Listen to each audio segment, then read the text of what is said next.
Mano vardas Linas, esu kristalai.eu parduotuvės įkūrėjas. Mes prekiaujam kristalais, mineralais bei jų gaminiais. Viskas prasidėjo nuo to, kad mūsų pagrindinė užduotis buvo sustiprinti kuo įmanoma labiau žmogų. Ir iš pradžio per seminarus, per gydymus, per terapijas ir priėjom prie vieno labai universalaus dalyko, kuris yra, ko gero, pats didžiausias pagalbininkas žmogus, tai yra kristalai. Ir kai tik supratom, kaip jie veikia, per fiziką, per vibracijas, kad jie labai stipriai sustiprina žmogų. Ir tuomet supratom, kodėl senovės galios žmonės, jie visada jos nešiojo, dėvėjo, turėjo pakabukus, dėdavo prie galvos į karūnas. Ir su šia idėja, kad labai stipriai paveiktų Lietuvos žmonės, sprendėm atidaryti savo parduotuvę, kad kuo daugiau kristalų rastų savo šeimininkus. Beveik visa produkcija eina tiesiogiai iš pačių kasėjų, tai keliauja iš viso pasaulio. Produkcija atvyksta iš Madagaskaro, iš Ispanijos, iš Indijos, didžioji dalis iš Brazilijos, kur yra Pietų Amerikoje. Ir kur žmonės nuoširdžiai renka, kiekvieną apdoroja rankom ir tuomet siunčiam laivais į Lietuvą. Mūsų parduotuvė yra virš 60 rūšių kristalų ir mineralų bei fosilijų, kurios pačios seniausios yra apie 300 milijonų metų ir daugiau.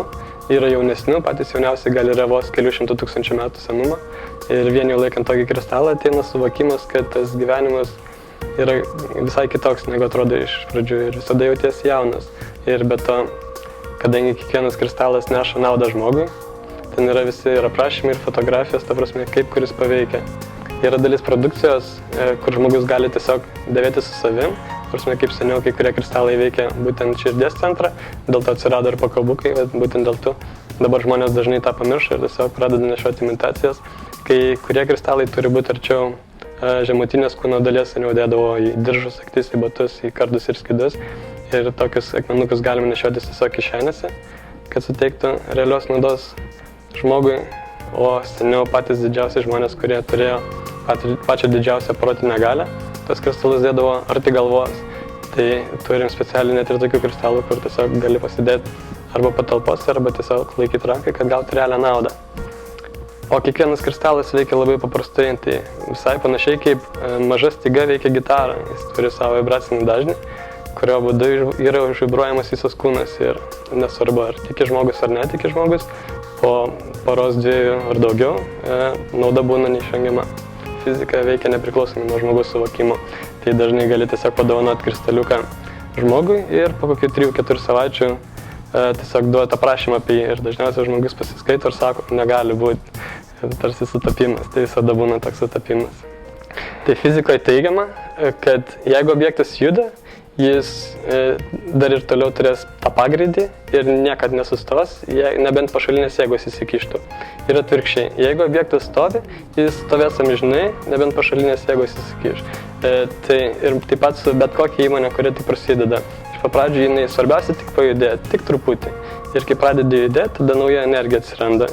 Ir tuomet įkeli vos kelias prekes ir pamatai, kad labai gerai sekas, tuomet įdedi dar kelias prekes ir po kelių metų pamatai, kad ta jėga turi tokį pagreitį, kad labai sunku būtų apskritai tą sustabdyti. Ir taip pat sekėsi mums. Iš pradžių įdėjusi po biškį lėtai, buvo gana sunku visą išjudintą objektą iš pradinės padėties. O po kurio laiko dažnai tiesiog palieki tą parduotuvę, netgi be priežiūros kelias dienas ir tu tiesiog gauni užsakymus ir įsimti. Ta prasme, daugiau to nebereikalauja tos didelės jėgos, kad įstumti. Nes ta parduotuvė ir gauna klientų ir tuomet ištikimų klientų ir ta jėga būna įsibėgėjusi. Mes gana ilgą laiką prekiavom fiziškai ir dabar tik tai perinam internetinę prekybą. Ir kadangi į fizinę parduotuvę gali ateiti labai ribotas žmonių skaičius, ta prasme, ir būtent iš to miesto. O internetas dabar visiems prieinamas iš namų po ranka. Tai galima aprūpinti apskritai visą Europą. Ir kadangi Getshopin parduotuvė turi ir lietuvių, latvių, rusų ir anglų kalbomis, tai jie labai padeda žmogui plėstis ir išplėtoti tą produkciją. Vienas iš dalykų, ką supratom apie kristalus, kadangi jie nuolat stiprina, tai kad išgyventi galim tik visi. Ir praktiškai kiekvienam yra ypač naudinga stiprinti kitą žmogų. Ta prasme, kadangi kuo kitas žmogus yra stipresnis ir protingesnis, tuo tau pačiam įdomiau būti. Ir ta prasme, tik tai tokiu būdu galim klestėti, todėl patariu apskritai absoliučiai visiems, kurie turi nors mažiausiai kaip rykštėlę daryti verslą, būtent daryti. Ir Getshopin yra vienas iš tų didžiausių pagalbinių rankų, kur galima iš tikrai labai sustiprėti ir labai išplisti.